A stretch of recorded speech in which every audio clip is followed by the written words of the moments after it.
오늘 말씀 빌립보서 4장 4절에서 7절 말씀입니다. 익숙한 구절인지라 바로 읽겠습니다. 시작.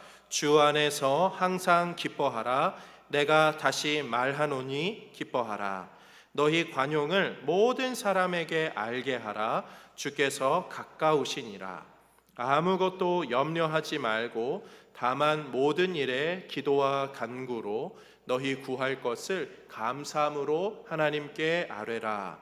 그리하면 모든 지각에 뛰어난 하나님의 평강이 그리스도 예수 안에서 너희 마음과 생각을 지키시리라.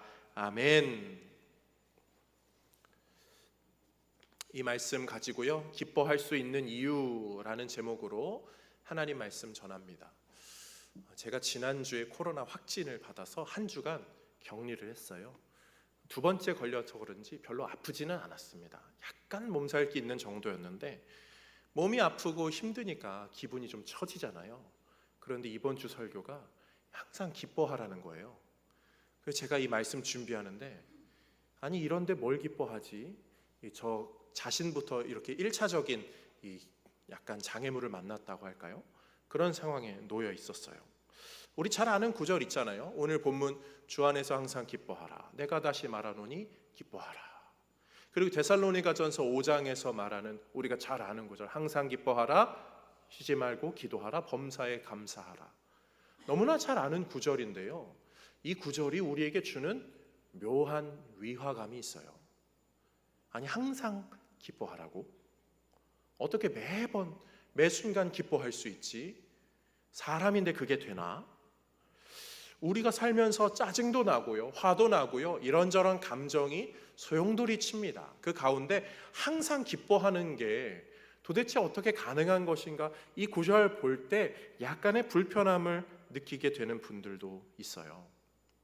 근데 오늘 빌립보서 사도 바울은요, 이 빌립보서에서 기쁨을 의도적으로 계속 이야기합니다. 이 빌립보서는 별명이 기쁨의 서신서예요. 그래서 1장부터 4장까지 기쁨이 계속 중간중간 나옵니다. 잠깐 볼까요? 1장 3절 4절. 내가 너희를 생각할 때마다 나의 하나님께 감사하며 간구할 때마다 너희 무리를 위하여 기쁨으로 항상 간구함은, 1장에서부터 기쁨의 이야기가 나오고, 2장 4절. 각각 자기 일을 돌볼 뿐더러 또한 각각 다른 사람들의 일을 돌보아 나의 기쁨을 충만하게 하라. 그리고 3장에서도요, 2장 17절에 또 나옵니다. 만일 너희 믿음의 재물과 섬김 위에 내가 나를 전제로 드릴지라도 나는 기뻐하고 너희 무리와 함께 기뻐하리니, 18절도 나오고요. 3장 가서도 또 나와요. 끝으로 나의 형제들아 주 안에서 기뻐하라.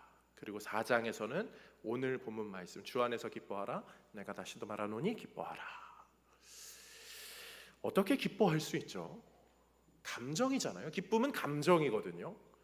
감정이 한자어로 보면요, 느낄 감자의 뜻 정자입니다. 초코파이 정자죠.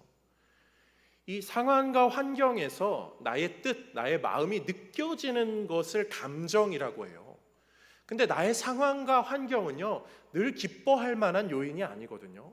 때로는 화도 나고, 때로는 짜증도 나고, 때로는 불편하고, 때로는 좋기도 하지만 나쁘기도 한 것이 상황이고요. 거기에 느껴지는 감정은 다양할 수밖에 없어요. 그런데 성경은 그런 우리에게 왜 기쁨을 이야기합니까? 다른 감정 다 배제하고 그 감정 다 필요 없고 기뻐해야만 한다고 이야기하는 걸까요?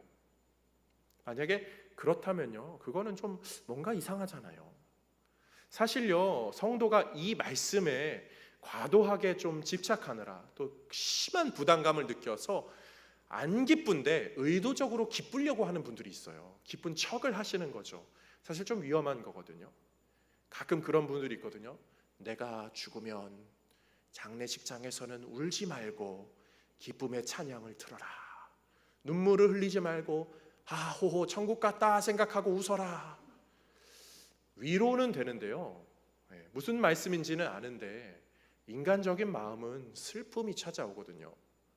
그리고요, 이렇게 관이 화로로 이렇게 들어가는 걸 보면요, 천국 간다는 거 알지만 마음이 좀 짠해요. 얼마나 뜨거울까 막 이런 생각도 들고요. 슬픔이 찾아옵니다. 신자가요, 슬픔을 억지로 나 안 슬퍼 이럴 때 더 웃어야 돼. 하하하하. 그렇게 웃으면 큰일 납니다. 감정도 하나님이 주신 거예요. 감정을 솔직하게 감정 따라 사는 것도 중요합니다. 억지로 이렇게 저렇게 쌓아가면요, 반드시 이런저런 문제가 생기게 되기도 합니다. 예수님도요, 슬퍼하셨어요. 예수님도 예루살렘 보면서 슬퍼하셨죠. 사도 바울도 로마서에서 뭐라고 말하죠? 우는 자들과 함께 울라. 성경이 기쁨을 이야기하지만 항상 기뻐하라고 해서 모든 감정을 다 버리고 기쁨만 추구하라는 것이 아니라, 여기서 말하는 기쁨은요, 우리의 삶이 다양하지만 그 다양한 삶의 고차원적인 기쁨이 있음을 사도 바울이 이야기해 줍니다. 그 기쁨을 잃지 말라는 거예요. 우리 이런 거 있거든요. 우리가 기쁨을 어디서 느끼죠? 뭔가를 소유하면 기쁩니다. 내가 간절히 원하던 것을 갖게 되면 기뻐요. 뭐 수천만 원이나 수억 원의 그런 복권에 당첨된 분들, 그 소유로 인한 기쁨이 있죠. 공부를 열심히 한 분들이 합격 증서를 받았을 때 그 기쁨이 있잖아요.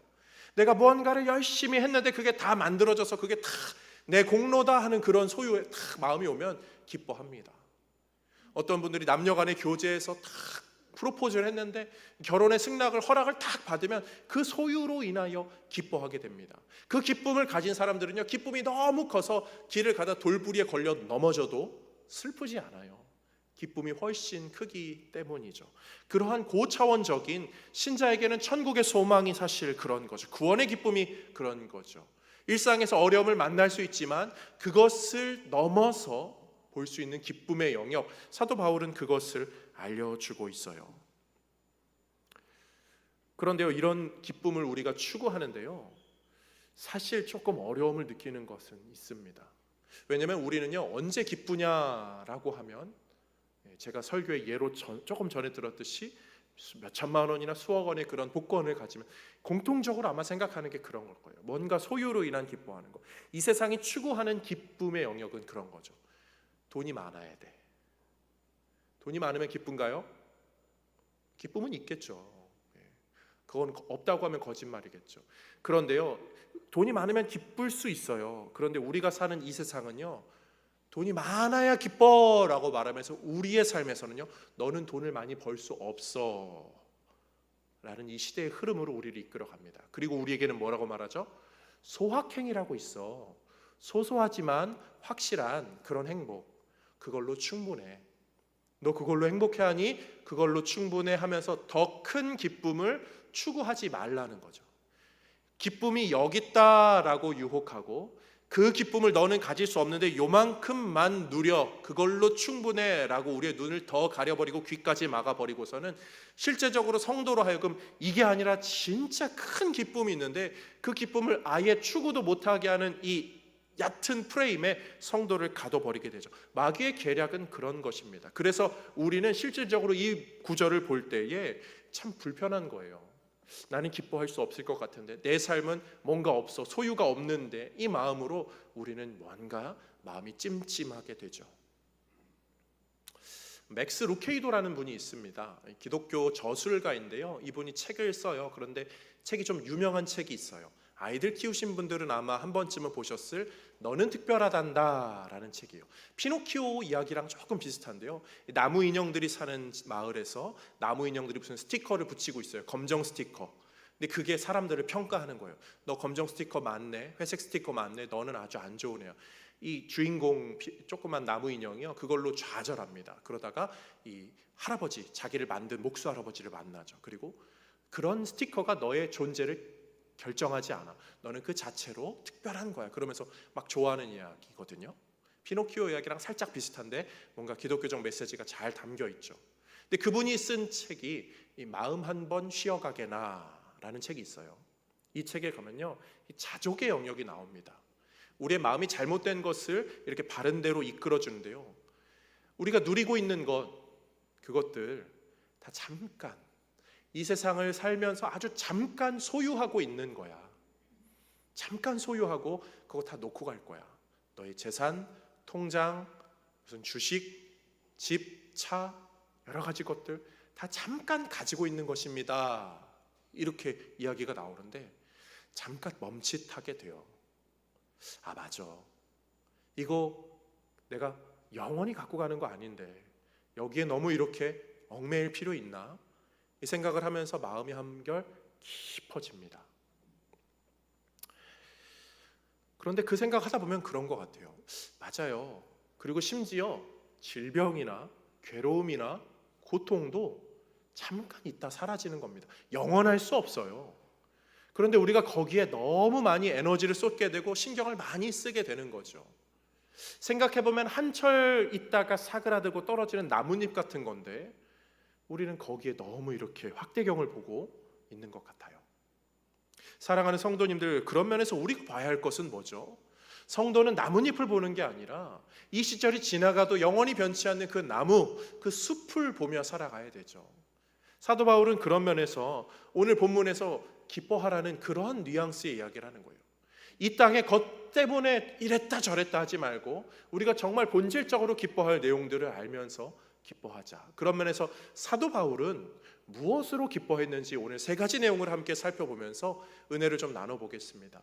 그것이 나의 마음속에도 잘 정리되어 있는지를 확인하시면 좋겠어요. 첫 번째로요, 역시 신자는 뭐니 해도 예수로 인하여 기뻐해야 됩니다. 예수로 인한 기쁨, 예수로 인하여 받은 구원, 예수로 인하여 받은 구원으로 우리에게 주어진 그 천국, 하나님 나라, 그 집, 나에겐 그것이 있는가? 그것이 있다면 우리는 이 땅에서 어떻게 살아도 기뻐할 수 있게 되겠죠.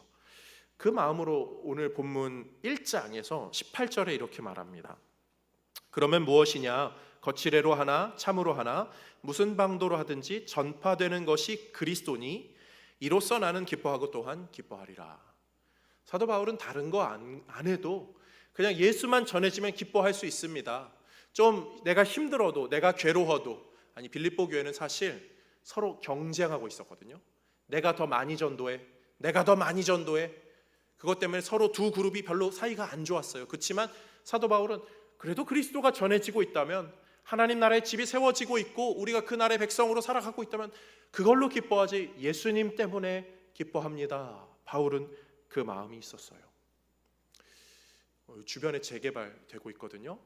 올해 11월 말 그때가 뭐 입주 예정일이라고, 시작일이라고 하더라고요. 그래서 뭐 조금 차질 있으면 뭐 12월 안에는 사람들이 점점 더 많이 막 사다리차 많이 들어오고 그러겠죠. 많은 분들이 관심을 갖고 있고요. 보니까 입주 예정자 무슨 카페 뭐 이런 거 있고, 뭐 이렇게 조합 뭐 이렇게 단톡방 막 이런 게 있어요. 저도 거기에 들어가 있어요. 저희 교회 이 지분이 있기 때문에 거기서 그냥 이렇게 보고만 있는데요. 정말 대단들 하셔요. 10원 한 장 제대로 잘못 쓰이는 일이 없도록 하기 위해서 매의 눈을 뜨고 아주 쫙 이렇게 보시고요. 뭐가 이렇게 된 것 같습니다. 저렇게 된 것 같습니다. 여러분 구청에 민원을 넣어야 됩니다. 아니면 여러분 이렇게 법적 뭐 움직임을 해야 됩니다. 이렇게 해야 되는 거 아닐까요? 저렇게 해야 되는 거 아닐까요? 뭐 어디가 좀 지저분합니다. 뭐 이런 거 있습니까? 저런 사람들이 굉장히 관심을 많이 가져요. 근데 그도 그럴 것이 사실 큰 재산이 들어가는 것이고 자기가 살 집이고 여기에 가치가 높아지면 높아질수록 이익이 되니까, 저는 이 지역 목회자로서 좋은 아파트가 하자 없이 잘 들어섰으면 좋겠고, 많은 우리 교회 성도님들, 우리 믿는 분들이 이 주변 지역으로 가까이, 교회 가까이 이사 와서 신앙생활 하시어서 진짜 편하게 그렇게 신앙생활 하시면 좋겠다, 그런 마음이 좀 있어요. 그런데 좋은 집이 세워져야지 그걸로 끝이 아니라 우린 여기서 영적인 교훈을 발견해야 하잖아요. 좋은 집이 세워지는 것에 그렇게 관심을 많이 갖고 있다면 하나님 나라의 그 집이 세워지는 것에 나는 얼마나 관심을 갖고 있는가. 예수 그리스도를 인하여서 내가 들어갈 그 집, 나에게 그 집이 있어서 나는 그걸로 기쁜가.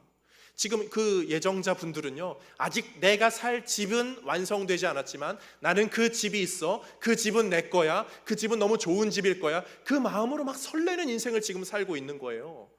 근데 신자도 그래야 하는 거잖아요. 내가 들어갈 그 하나님 나라의 그 집, 나는 그 집이 있어서 기뻐, 나는 그 집이 있어서 설레. 그 마음이 우리 안에 있기를 주님의 이름으로 축복드립니다. 사도 바울은 그 마음으로 오늘 본문 5절에 이렇게 말해요. 주께서 가까우시니라. 주님 올 때 다 됐다고요. 주님이 금방 오실 터인데 너는 그 집을 준비하고 있는가? 요즘도 그 프로그램 하는지 모르겠는데요, 체험 삶의 현장이라는 프로그램이 있습니다. 요즘도 하나요? 안 하죠? 끝난 지 오래됐나 보네요. 기억나는 장면들이 몇 개 있어요. 그 유니콘 같은 것에 그 유명 연예인이 일했다가 탁 일한 돈 봉투 탁 가지고, 자, 기부하겠습니다. 이상벽 씨 같은 분이었던 것 같은데, 그럼 유니콘이 쫙 타고 올라갑니다. 쫙 올라가서 봉투를 쫙 넣습니다. 23,500원 기부됐습니다. 이로써 3,730만 원 뭐 모금되어 좋습니다. 막 이런 거 하잖아요. 근데 보면서 약간 제 마음에 불편함이 있었어요. 저는 프로 불편론가 봐요. 하나는 그런 거죠. 에? 저렇게 일했는데 23,500원? 노동이 너무 저평가된 거 아닌가? 그렇게 수고스럽게 일하는 분들의 그 가치가 저거밖에 평가가 안 돼? 우리 사실 좀 그렇잖아요. 힘들게 일하는 분들인데 정말 노동의 가치가 저평가된 분들이 있습니다. 뭐 사회적으로는 그거를 정책적으로 바꾸려고 애쓰지만 그게 그렇게 쉽지는 않잖아요. 근데 그게 왜 그렇죠? 이 세상이 죄로 깨어진 세상이라 그래요. 아무리 바꾸고 고치고 고쳐도요, 조금 나아질 수 있을지 모르지만 그로 인한 괴로움들은 우리는 계속 안고 갈 거예요. 그런데 저는 그것보다 저의 마음에 조금 더 이렇게 남는 게 이런 거예요. 이렇게 유명하신 분이 그렇게 체험을 합니다. 하루 그 일용의 일을 하는 거죠. 근데 조금 힘든 일이에요. 힘든 일인데 막 실패하고 때로는 실수하고 그래도 그분들은요 막 하하하 웃습니다. 막. 왜 웃을 수 있죠? 그 힘든 일을 하고 그 괴로운 일을 하는데 왜 웃을 수 있죠? 그분들은 그날 하루로 그게 끝나거든요. 만약에 그분들이 20년 해야 된다, 30년 해야 된다 그러면 웃지 않을 거예요. 그냥 죽상으로 이렇게 하겠죠. 근데 그 연예인분들, 뭐 그렇게 무슨 대표자분들, 거기 나오신 분들이 오늘만 하면 끝나고 나는 편안하고 좋은 집 있고 두 발 뻗고 막 욕조에 몸 담그고 이 피로를 다 씻어낼 그런 집이 있고 내일부터는 일 안 해도 되니까 기쁜 거죠. 천국 소망과 약간 닮아 있지 않나요? 우리가 이 시대를 살아갑니다. 힘들어요. 힘든데요, 성도가 이 시대를 감내하고 살아갈 수 있는 이유는 이 시대가 금방 지나갈 것이고요, 주님이 가까이 오셨기에 이 시대가 지나면 나는 이 시대의 그 괴로움을 전혀 느끼지 않을 그 집이 준비되어 있기 때문에 그걸로 기뻐할 수 있어요. 예수로 인한 천국 소망, 그것이 우리 안에 있나요? 그것이 있는 성도들은, 예수로 인한 천국 소망이 있는 성도들은 그렇게 웃을 수 있어요. 또 그리고 그분들은요 오히려 현실의 삶을, 오늘 체험 1일 체험과 같은 그 삶을요 함부로 하지 않아요. 오히려 더 열심히 해요. 그것을 열심히 함으로 그 수고를 알아주고 그 노동의 가치를 정말 제대로 알아주고 인정해주고 감찰하시는 하나님을 알고 믿기 때문이죠. 그런 면에서 사랑하는 성도님들, 나는 예수로 말미암아 천국 소망이 있고 그것으로 말미암아 이 세상을 살아가고 있지만 정말 그 나라로 인한 기쁨을 갖고 있는가 점검하며 그것으로 기뻐할 수 있는 우리 모두가 되기를 주님의 이름으로 축복드립니다. 두 번째로요, 우리가 기뻐할 수 있는 이유는요, 이 구원의 공동체가 세워져 가고 있기 때문입니다. 믿음의 공동체가 세워지는 것이 성도에게는 실질적인 기쁨이 되죠. 사도 바울도 그 마음이 있었거든요. 오늘 본문 10절 말씀 읽어보겠습니다. 내가 주 안에서 크게 기뻐함은 너희가 나를 생각하던 것이 이제 다시 싹이 남이니. 바울은 성도들이 바뀌어져 가는 것, 믿음에 성숙해져 가고 신앙 안에 더욱더 단단해져 가고 교회가 교회다워지고 성도가 성도다워지는 것, 그것이 기쁨의 이유였습니다. 그래서 그 마음으로 빌립보서에서 성도의 협력, 성장, 그런 것이 기쁨이라는 걸 이야기하죠. 2장 1절에서 4절 말씀인데요, 4절만 읽겠습니다. 각각 자기의 일을 돌볼 뿐더러 또한 각각 다른 사람들의 일을 돌보아 나의 기쁨을 충만하게 하라. 나 돌보는 거 말고 너희들이, 성도들이 서로, 교회끼리, 성도끼리 서로 잘 돌보면, 너희를 잘 돌보고 너희들끼리 서로 잘 돌보면 그게 내 기쁨이 됩니다. 사도 바울의 기쁨의 이유를 하나 말해주고 있어요. 다른 성경 고린도전서에도 똑같은 이야기를 하거든요. 16장 17절 18절, 내가 스데바나와 브드나도와 아가이고가 온 것을 기뻐하노니 그들이 너희의 부족한 것을 채웠음이라. 그들이 나와 너희의 마음을 시원하게 하였으니 그러므로 너희는 이런 사람들을 알아주라. 부족한 것을 서로 채워주는 사람, 그들로 인하여서 바울이 기뻐하였다고요. 성도가 성도답게 세워지는 것, 교회가 교회답게 세워지는 것, 서로를 챙기고 서로를 돌아보고 서로를 사랑하고 서로를 관심 가져주는 그런 교회 공동체, 우리 교회가 그런 교회 되기를 주님의 이름으로 축복드립니다. 그런데요, 우리가 신앙생활하다 보면요, 성도다워지기가 참 쉽지 않다는 거, 그 마음으로 서로를 돌보는 게 얼마나 어려운지 알아요. 왜냐하면 우리는 좀 다르고요, 일상생활도 다르고 삶의 패턴도 다르고 문화도 다르고 말투도 다르고 생긴 것도 달라서 그 같은 것이 아니라 다른 영역이 때로는 우리를 좀 불편하게 하거든요. 어떤 사람들은요, 아우 저 집사님 왜 말을 저렇게 해? 말투 때문에 그 불편함을 갖게 되고요. 아우 저 집사님 옷차림이 왜 그래? 옷차림 때문에. 저 집사님 표정이 왜 그래? 사실 아무것도 아닌데 그럴 수 있거든요.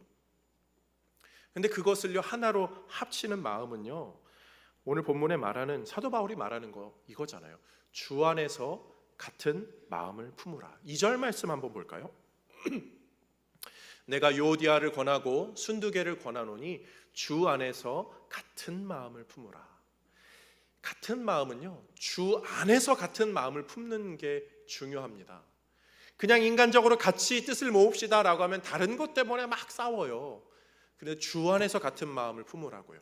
사실 이 유오디아와 순두개가 그런 사람이었어요. 각자 다 열심히 하는 사람들이에요.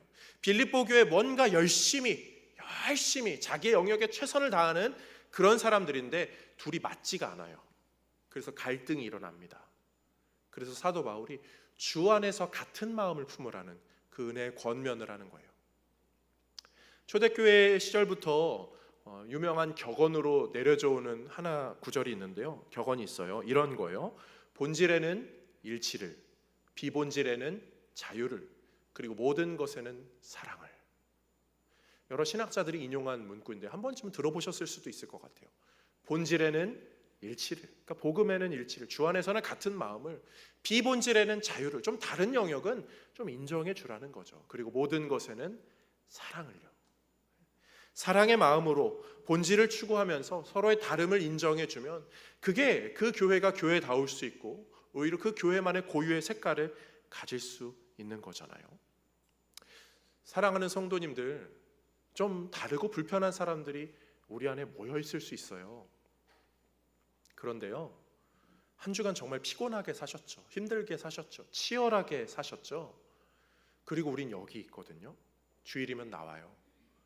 그런데 이 공동체가 있는 것 자체만으로도 얼마나 감사한지 모르겠어요. 요즘 한국 교회 많이 줄어들고 있어요. 교회가 많이 줄어들고 있고요. 저희 교회도 찾아오시는 분, 등록하시는 분들 중에는 교회가 이제는 더 이상 없어져서 교회를 찾다가 오시는 분들도 있잖아요. 이게 저희 교회만의 모습은 아니죠. 그리고 한국 교회 전반적으로 지금 나타나는 모습을 생각한다면 우리는 지금 함께 예배하는 이 공동체가 있어서, 이 교회가 있어서 감사하다, 이 마음을 꼭 가져야 됩니다. 이 건물이 있어서가 아니에요. 함께 예배하는 교회 공동체, 자리를 지켜주고 있는 교회 공동체, 몸이 아프고 힘들어도 예배 자리에 나오고 이런저런 마음의 불편함이 있고 좀 내가 쉬어야겠다, 힘들어, 이거 마음이 불편해, 그래도 이 자리에 나와 지키는 이 교회 공동체 구성원들이 있어서 우리가 감사할 수 있고 여기서 또 위로받고 힘 얻을 수 있는 거죠. 자, 옆에 계신 분들 불편하지만 한 번씩 슬쩍슬쩍 보시면서 생각하시면서 당신이 있어서 감사합니다라고 한번 인사해 볼까요? 시작. 네, 서로가 있어서 감사한 거예요. 네, 우리 다 잘하지 못하지만요, 존재만으로도 감사하죠. 그게 하나님이잖아요. 하나님이 우리를 향한 사랑, 우리를 뭘 잘하는 걸 기대하지 않아요. 너가 내 자녀로 있는 것만으로도 하나님 기뻐하시는 분이죠. 여기 있는 분들, 우리 성도님들이 여기 계셔 주셔서 감사해요.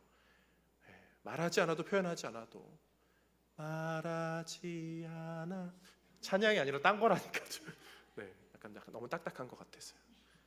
다음 주에는 제가 초코파이를 간식으로 좀 준비해 놓을게요. 1층에. 약간 정이 필요하신 분들은 가져가시면 좋겠습니다. 서로 사랑해주고 위로해주고 챙겨주고 아껴주는 그런 믿음의 공동체, 교회다운 교회, 성도다운 성도가 옆에 있어서 또 내가 그런 성도로 세워질 수 있어서 그걸로 기뻐하고 감사하는 우리 모두가 되기를 주님의 이름으로 축복드립니다. 마지막 세 번째로요, 우리가 기뻐할 수 있는 이유, 사도 바울이 기뻐하는 이유는 이 교회 공동체 하나님 나라를 세우는 일에 내가 참여하고 있다는 거죠. 내가 그것을 위해 희생하고 헌신하고 수고하고 있다는 것, 그것 자체가 기쁨이었습니다. 그래서 사도 바울은요, 이 사역의 길을 정말 온 생명을 바치고 모든 시간과 노력을 다 바쳐서 그렇게 가죠. 기도하면서 하나님 나라를 위해 세워갑니다. 그런데 그가 아마 경험했던 영역이 좀 있었던 것 같아요. 오늘 본문 6절 7절 한번 읽어볼까요? 아무것도 염려하지 말고 다만 모든 일에 기도와 간구로 너희 구할 것을 감사함으로 하나님께 아뢰라. 그리하면 모든 지각에 뛰어난 하나님의 평강이 그리스도 예수 안에서 너희 마음과 생각을 지키시리라. 아멘. 자, 보세요. 감사함으로 하나님께 아뢰라. 기도와 간구로. 기도하면서 감사함으로 살면 하나님의 평강이 너희를 지킬 거야. 지금 지켜야 되는 상황, 어려움이 찾아온 상황을 이야기하는 거예요. 그런 상황에 기도하면서 성도의 모습으로 하나님께 나아가면 하나님 그 마음을 지켜주신다. 사도 바울은 그 마음을 좀 갖고 살았어요. 그가 사역하면서 경험했던 어려움들이 있잖아요. 여러 사람들의 오해도 받고 매도 맞고 죽음의 위협까지도. 근데 그는 늘 기도하면서 하나님께 매달렸어요. 그때 하나님께서 그의 마음을 평강으로 이끌어 주셨던 그 경험들. 그래서 사도 바울은요, 고린도 후서 12장 10절에 이렇게 말해요. 그러므로 내가 그리스도를 위하여 약한 것들과 능욕과 궁핍과 박해와 곤고를 기뻐하노니. 시험이 찾아와요. 어려움이 찾아와요. 그런데 그게요, 사도 바울에게는 기쁨이래요. 막 스트레스가요, 기쁨이래요. 왜요? 그 스트레스를 은혜로 바꿔주실 하나님을 경험한 이력이 있기 때문에 사도 바울은 그것을 또 기대하면서 하나님께 기도와 간구로 나아가면 모든 평강이 뛰어나신 그 하나님의 그 마음이 우리를 이끌어주신다. 그 하나님의 생각이 우리를 이끌어준다는 그 은혜의 경험 때문에 성도들에게 기도하라는 거죠. 그런데 그 교회를 위한 수고와 어려움들을 마땅히 경험하면서 그게 기쁘다는 건요, 사도 바울이 혼자 그리고 그만 특별하게 느낀 게 아니라 그건 하나님의 마음이고 예수님의 마음이었어요. 히브리서 12장 2절 말씀 볼까요? 믿음의 주요 또 온전하게 하시는 이인 예수를 바라보자. 그는 그 앞에 있는 기쁨을 위하여 십자가를 참으사. 예수님은요, 그 기쁨을 위해서 현재 이 십자가를 감내하셨어요. 참으셨어요. 하나님은요, 우리를 그렇게 죄에서 구원해 주시는 이 영원한 나라, 그걸 세우기 위하여 아들을 내어 던지는 그 괴로움을 참으셨어요. 사도 바울은 하나님 나라로 세워질 그 교회 공동체를 세우기 위하여서 현재 내가 느껴지는 여러 십자가의 고난을 내 몸의 흔적에 채우고 그것을 기뻐한다라고 이야기하죠. 스데반 집사님은요, 내가 하나님 나라의 복음을 전하고 많은 사람들이 예수님을 믿게 될 것을 알고 보게 되면서 현재 돌에 맞는 것을 기쁨으로 감내하게 됩니다. 똑같은 현재의 어려움을, 미래의 기쁨을 바라보면서 이겨나가는 신앙을 사도 바울은 말해주고 있어요. 그리고 그것을 기도함으로 해나가라 이야기하는 거죠. 그런 면에서 살아가는 성도님들, 현재의 어려움, 현재의 시험, 괴로움과 어려움을 만난 분들 계십니까? 하나님께서 그것을 기쁨으로 바꿔주실 것을 믿고 그 어려움을 감내하고 때로는 수고하고 때로는 희생하기도 하고 때로는 섬길 수 있는 그런 신앙의 모습으로 나아갈 수 있는 우리 모두가 되기를 주님의 이름으로 축복드립니다.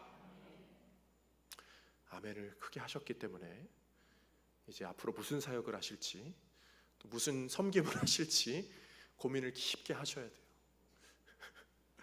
근데요, 아멘을 했지만 우리의 마음속에는 좀 불편함이 있어요. 희생하고 싶지 않아. 수고하고 싶지 않아. 힘들어. 이게 우리 안에 찾아옵니다. 그게 무슨 마음이죠? 사람이면 다 갖게 되는 마음이에요. 누가 수고하는 거 좋아하겠어요? 누가 애쓰는 거, 힘드는 거 좋아하겠어요? 우리 국수 만들어주시는 권사님들이요? 목사님 국수 만드는 거 주일날 그 식당 목사하는 게 얼마나 즐거운데? 왜 매월 셋째 주만 저기 하고 왜 넷째 다섯째는 왜 안 해요? 왜 7월 8월은 안 해요? 그냥 매번 하면 우리 밥 먹고 얼마나 좋아? 이렇게 말씀하시기도 하거든요. 그런데요, 우리 정한 거예요. 혹서기에는 너무 힘들어요. 그리고 그 식당 봉사 즐겁게 하시는 분들도요, 그게 매주 하게 되면요 지치고 힘들 때가 찾아옵니다. 그러면 자칫 잘못하면 시험 들고 또 어려워지잖아요. 왜요? 인간이기 때문에. 그게 뭐죠? 인간적인 마음이에요. 인간적인 생각이에요. 그래서 사도 바울이 오늘 7절을 다시 이야기하고 있는 거예요. 7절 말씀 다시 한번 읽어볼게요. 그리하면 모든 지각에 뛰어난 하나님의 평강이 그리스도 예수 안에서 너희 마음과 생각을 지키시리라. 이 인간적인 생각을요, 내가 혼자 지킬 수 없어요. 지금 좋다고 계속 한다고요? 그게 계속 좋지 않아요. 인간적인 마음은 변덕스럽거든요.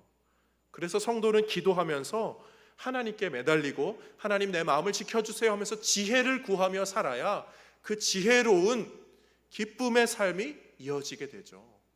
그 수고가 기쁨이 되는 것도 어느 정도의 선을 잘 지킬 때입니다. 그런 면에서 우리가 정말 추구할 그 기쁨, 그것은 어디에서 우리가 경험하고 또 추구할 수 있을까? 저는 구약의 한 본문으로 가서 오늘 이야기를 하고 어느 정도 설교를 정리하고 싶은데요. 신약 성경은 헬라어로 쓰여져 있습니다. 그리스어로 쓰여져 있죠. 구약 성경은 히브리어로 주로 쓰여져 있어요. 그런데 신약 시대의 신학자들이요, 이 구약 성경을 못 읽는 세대들이 있었어요. 이 포로기를 거치면서 히브리어를 잃어버린 사람들을 위해서 구약 성경을 헬라어로 씁니다. 그리스어로 딱 쓴 버전이 있어요. 근데 그 신학자들이 오늘 본문의 기쁨이라는 단어를요, 구약의 한 본문에 그대로 가져가서 사용을 합니다. 거기가 어디냐면 열왕기하 11장이에요. 열왕기하 11장. 열왕기하 11장에는요 아달랴라는 여인이 나옵니다. 아달랴는 누구냐면 북이스라엘의 가장 악한 왕이었던 아합 왕의 딸이었어요. 그런데 정치적인 이유로 남유다의 결혼으로 보내게 되죠. 남유다의 왕에게 시집을 가게 됩니다. 그런지라 여기서 시집을 가서 잘 살고 있었어요. 그런데 어느 날 아합 왕이 죽습니다. 정치적 뒷배경이 사라진 거예요. 그리고 남편 왕이 죽습니다. 그리고 아들이 있었는데 아들 왕도 죽게 돼요. 아달랴는 이제 정치적인 기반의 힘이 점점 줄어들고 있어요. 그런 가운데 자기 세력을 유지하기 위해서 이 악한 아달랴는요, 다윗 계보의 왕위 계승자들을 다 죽입니다. 남유다에 있는. 그래서 이 아달랴가 여왕으로 등극해요. 남유다의 첫 번째 여왕으로 등극하게 됩니다. 그리고서는 아합 왕에게서 어려서 살아와서 누렸던 그 바알 신앙, 우상 숭배 신앙이 남유다를 점점 물들어가게 하죠. 그렇게 시간은 7년이 흘러갑니다. 그리고 이스라엘은 시대가 전환되면서 새로운 왕이 생겨나게 되는데 그 다음 왕이 요아스예요. 요아스가 세워질 때 21절, 열왕기하 21절 이렇게 말합니다. 요아스가 왕이 될 때 나이가 7세였더라. 아달랴가 몇 년을 다스렸다고 했죠? 7년입니다. 7년. 그런데 아달랴가 7년을 다스릴 때 지금 요아스가 7세 때 등극을 했다는 거예요. 다시 말하면 아달랴가 다른 다윗의 계보의 왕위 계승자들을 다 죽일 때 이 요아스는 돌도 안 된 악이었기 때문에 살아남을 수가 있었어요. 그리고 그가 왕위 계승자의 조건을 갖추게 되자 그를 왕으로 세운 거죠.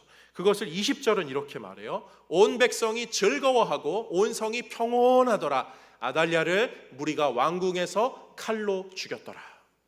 악한 여왕 아달랴가 죽으면서 온 백성이 즐거워하는 이 즐거움이 오늘 본문에 나오는 주 안에서 항상 기뻐하라는 그 기쁨과 동일한 단어이죠. 왜 백성들이 기뻐하죠? 악의 우두머리가 죽고 불의가 자행하던 시대가 이제는 정의가 흐르고 공법이 아름답게 흘러가는 그런 새로운 시대, 우리가 꿈꾸는 그런 나라가 올바르게 세워질 것을 기대하는 마음이 가득 차올랐기 때문에 백성들이 기뻐하고 즐거워했던 거예요. 아마 백성들 개개인의 삶에는요 슬픔이 있고 어려움이 있겠죠. 스트레스도 있고 문제들도 있었겠죠. 하지만 그런 모든 것들을 뛰어넘는 기쁨, 이제는 더 좋은 세상, 더 나은 세상이 펼쳐질 거야. 그 준비된 왕이 이제 왕위에 오르니까 그 마음이 백성들에게 있었고 그것이 기쁨이었죠. 사랑하는 성도님들, 신자의 기쁨은 어디에 있나요? 우리에게는 준비된 왕, 곧 다시 오실 예수 그리스도, 우리를 다스리시고 모든 세상의 불합리한, 모든 깨어짐, 모든 아픔, 모든 상처, 그것들을 돌보시고 모든 정의가 바로 세워지고 진정한 공의가 펼쳐지고 하나님의 선한 뜻이 온전히 세워지는 그런 나라, 그런 통치, 예수 그리스도이라는 통치가 우리에게 주어질 것을 알기에 우리는 거기서 기뻐할 수 있게 되죠. 사랑하는 성도님들, 저는 이 말씀이 성도님들의 모든 삶에서 그냥 대충 기쁨으로 이기세요, 이렇게 느껴지지 않으셨으면 좋겠어요. 슬퍼하고 짜증나는 순간은 그 짜증을 다 겪으세요. 그러면서 이것이 없을 그 나라가 나에겐 준비되어 있어. 나에게는 그 나라가 준비되어 있어. 나뭇잎이 아니라 숲을 보는 그러한 시각을 갖는 우리 모두가 되기를 주님의 이름으로 축복드립니다. 그 마음으로 저는 저희가 다음 주 맥주 감사주의를 좀 맞이했으면 좋겠어요. 맥주 감사주의를 몇 달 전부터 하나님, 어떻게 하면 맥주 감사주일이 우리 안에 은혜롭게 진행될 수 있을까요? 하면서 여러 가지 구상을 해서 다음 주는 찬양 예배로 드리고요, 또 그런저런 고민을 하고 있었는데요. 우리가 맥주 감사주일에는 헌금을 하잖아요. 그런데 그런 기도를 좀 했습니다. 하나님, 우리가 맥주 감사주일에는요, 다른 거 몰라도 우리 안에 있는 열매라 한다면, 맥주 감사주일은 첫 열매에 대한 감사인데 우리 안에 있는 열매라 한다면 다음 세대잖아요. 다음 세대. 맥주 감사절에 우리가 드리는 헌금으로 다음 세대의 여름 사역들이 잘 되고, 우리 교회가 다음 세대를 향한 그런 쓰는 마음들이 정말 아름답게 잘 열매로 맺혀질 수 있도록 하나님 좀 역사해 주세요. 저는 그 기도 제목으로 맥주 감사주의를 기다리고 있었습니다. 그런 것 같아요. 지금 다음 세대는 가뭄이거든요. 모든 교회들이 다 그래요. 수백 명이 모이고 수천 명이 모이는 교회들도요, 다음 세대가 없어요. 웬만한 교회들의 점점 다음 세대들이 부서가 아예 사라져가고 있는 그런 실정들이 나타나고 있죠. 그런데 성경을 보면요, 가뭄의 때 하나님께서 지혜로운 총리 요셉을 준비하셔서 그 가뭄을 이기게 하시고 지나가게 하셨잖아요. 하나님이 영적 가뭄의 때를 모르셨을까요? 아니요, 그분은 분명히 다 아셨을 거예요. 그래서 아마 우리에게는 더 총리 요셉보다 훨씬 더 중요한 예수 그리스도를 이미 우리에게 주셨죠. 아직 우리가 그분의 통치를 느끼지 못하는 영역이 있을지라도 그분의 통치는 이미 시작되어 있습니다. 그러하기에 예수 그리스도로 누리게 될 우리가 새로운 나라의 기쁨, 우리는 소망하고 꿈꿀 수 있어요. 그런 면에서 사랑하는 성도님들, 이번 한 주간의 삶, 또 우리 후반기의 삶을 바라보면서 하나님, 이런저런 나에게 스트레스와 슬픔들, 어려움들, 상황들이 있지만 그런 것들을 뛰어넘는 하나님께서 세워가는 그 나라, 세워가는 다음 세대, 세워가는 하나님 나라의 역사, 이 교회 될 수 있도록 거기서 내가 기쁨 얻고 이 인생을 하나님 영광이여 달려가게 하여 주옵소서. 그 마음으로 우리의 삶을 채워나갈 수 있기를 주님의 이름으로 축복드립니다. 그 나라를 꿈꾸는 우리 모든 성도님들이 하나님의 그 열매 맺는 역사를 경험하게 될 줄로 믿습니다. 그 소망으로 우리 함께 찬양하면서 함께 나아가겠습니다. 우리 오늘